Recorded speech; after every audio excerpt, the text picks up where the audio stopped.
Le Trésor, Laurent Mathieu. Bienvenue dans ce journal, voici les titres de l'actualité. L'armée belge va être refinancée plus de 9 milliards d'euros d'ici 2035. La somme n'est pas anodine et c'est clairement une réponse à la guerre en Ukraine et à la situation géopolitique de plus en plus instable.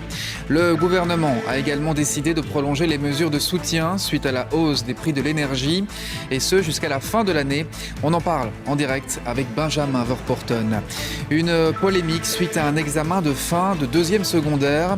En cause, la présence parmi les sources d'un article de Sputnik, un média russe jugé propagandiste et interdit par l'Union européenne. Une enquête a été ouverte. Quand les pompiers et les forces de l'ordre sont victimes de guet-apens, le phénomène se répand. Les vidéos sont ensuite diffusées sur les réseaux sociaux. Décryptage dans ce journal. Enfin, nous irons en France avec un second tour des élections législatives et un duel à distance entre le président Emmanuel Macron et Jean-Luc Mélenchon. Explication en direct avec Adeline Perset.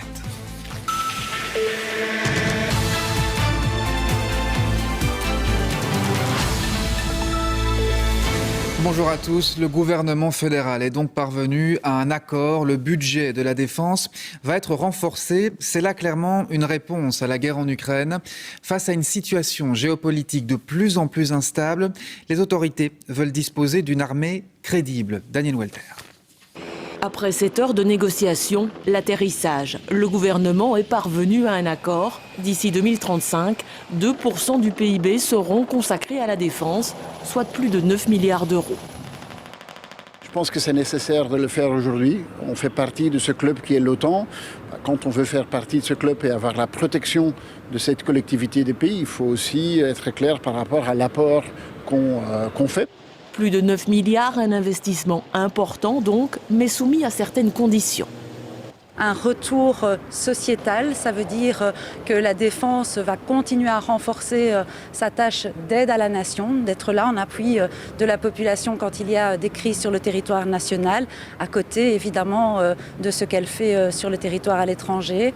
Davantage de recrutement encore. Au-delà des 10 000 militaires recrutés sous cette législature, ce seront 2 800 militaires par an qui seront recrutés à partir de 2026. Le gouvernement compte également sur des retombées économiques pour les entreprises belges actives dans le secteur.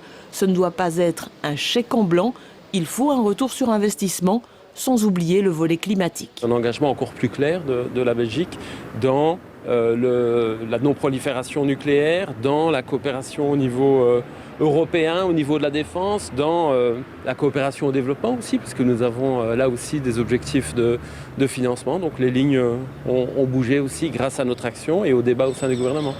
L'accord devrait permettre à la Belgique de ne plus figurer dans le bas du classement des pays européens en termes de budget militaire et tombe juste à temps pour le sommet de l'OTAN qui aura lieu fin juin.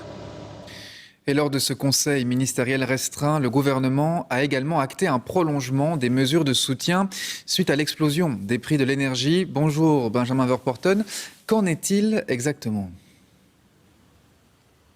Eh bien, toutes les mesures décidées en mars dernier sont prolongées jusqu'en fin d'année, jusqu'à fin 2022. Il y a donc le tarif réduit élargi, c'est ce prix avantageux de l'énergie. Pour tous les ménages qui touchent moins de 1 640 € bruts par mois, ils pourront bénéficier de ce tarif avantagé jusqu'à la fin de l'année. Il y a aussi la TVA sur le gaz et l'électricité qui est prolongée, elle est à 6%. Et puis la baisse des accises sur le carburant qui est aussi confirmée jusqu'à la fin de l'année. Pour le gouvernement, ça représente quand même un effort financier considérable, un budget évidemment dégagé d'1,4 milliard d'euros. Alors ça, c'est pour la prolongation de mesures existantes qui existaient déjà. Il y a aussi 2 nouvelles annonces, Benjamin. Oui, la première, elle concerne ce fameux chèque mazout qui était de 200 €. Il passe à 225 et il concerne tous les Belges qui font leur plein de mazout ou de propane entre le mois de novembre 2021 et la fin de l'année. Alors attention, on ne peut pas encore rentrer la demande pour avoir ce chèque mazout car le SPF Économie doit encore régler quelques détails, notamment le site internet qui permettra de rentrer sa demande. Mais tout cela devrait être réglé aux alentours du mois de juillet. Et puis autre nouveauté, ça concerne les copropriétés comme celle que vous voyez derrière nous, soit environ 3 millions de Belges. ils vont pouvoir bénéficier d'un tarif réduit pour le gaz puisque la TVA est réduite. Elle passe de 21 à 6%. C'est une bonne nouvelle. On a rencontré le responsable ici du bâtiment derrière nous qui nous dit qu'ils attendaient ça depuis longtemps. Pareil au niveau de la Fédération des propriétaires. En fait, ils parlaient d'une injustice en mars dernier quand ils ont été oubliés qu'on n'a pas parlé d'eux. Et cela concerne évidemment aussi les hôpitaux, les maisons de repos. Eh bien, tout cela va pouvoir désormais bénéficier d'une TVA réduite. Je vous propose à ce sujet d'écouter le socialiste Pierre-Yves Dermagne. Il est le ministre fédéral de l'économie.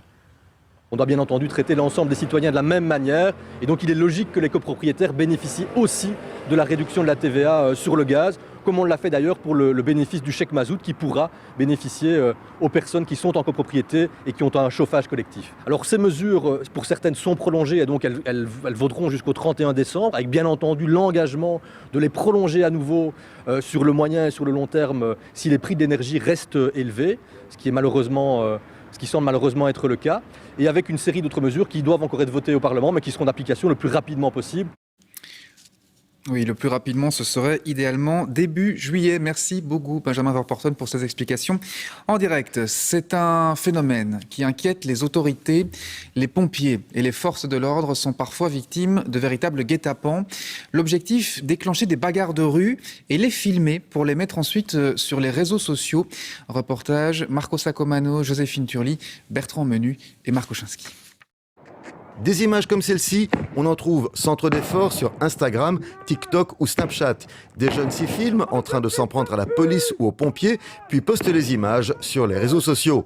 Ça a encore été le cas il y a une dizaine de jours ici, dans le Bas-de-Forêt, au Parvis Saint-Antoine.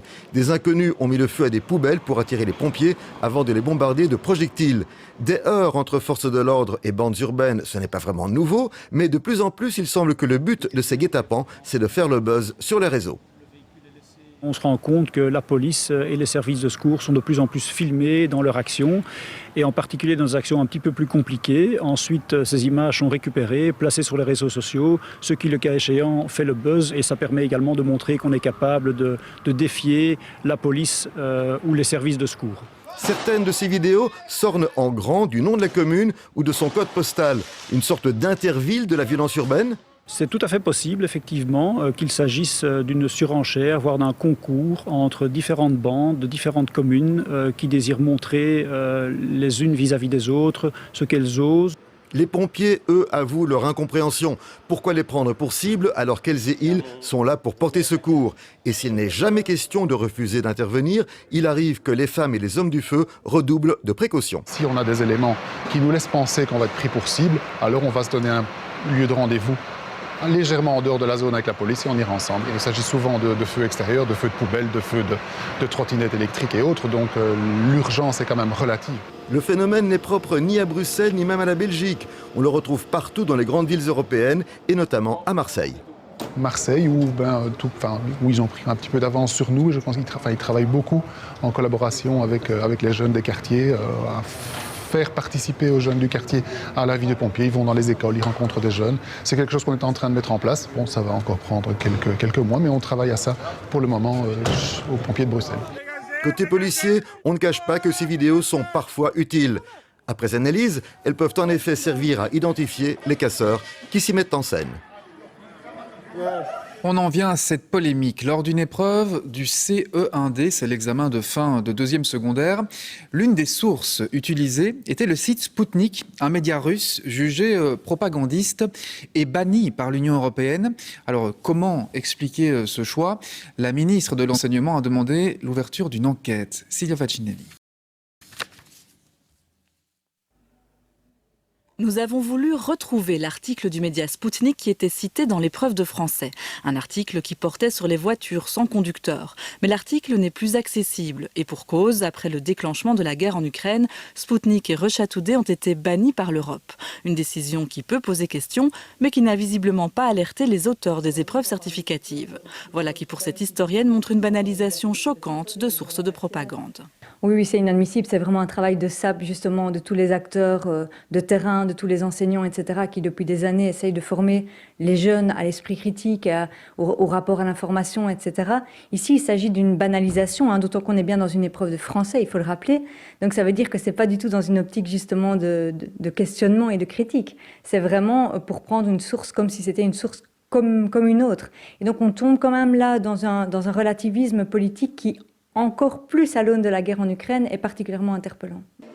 Les épreuves de CE1D ont lieu tous les ans en fin de deuxième secondaire, mais elles sont conçues longtemps à l'avance, en 2019 pour celles de cette année.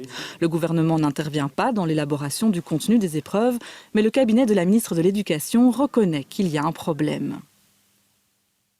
La référence à un organe de presse propagandiste russe dans une épreuve constitue une faute inadmissible. Dès qu'elle en a pris connaissance, la ministre a donné instruction à son administration d'ouvrir une enquête sur ce choix et de prendre toutes les dispositions pour que pareil incident ne se produise plus jamais à l'avenir. Le cabinet n'était pas en mesure de préciser si l'épreuve avait été relue à la lumière de l'actualité avant d'être distribuée. Et puis en bref, aux États-Unis, les employés d'Apple dans le Maryland ont voté en faveur de la création d'un syndicat. C'est une première au sein de la marque à la pomme.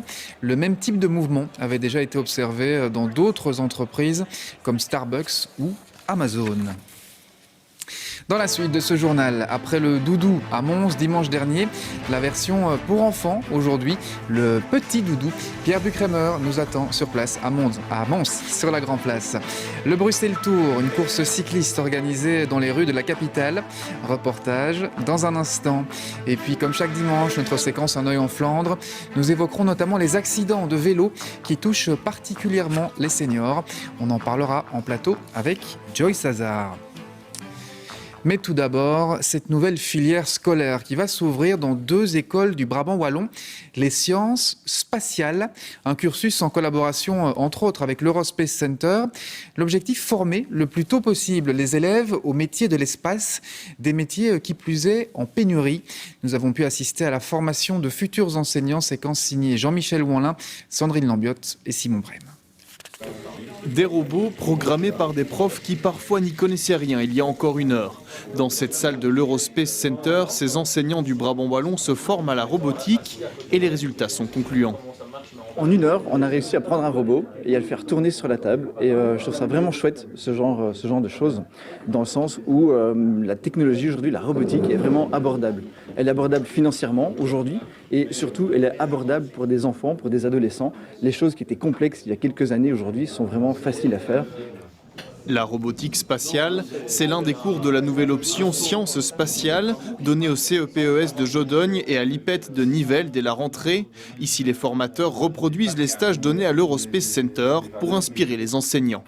On utilise des blocs de code où il y a énormément de code derrière que les stagiaires, les élèves ne voient pas, mais qui fait en sorte que les enfants apprennent déjà une certaine logique dans leur pensée, une logique en programmation.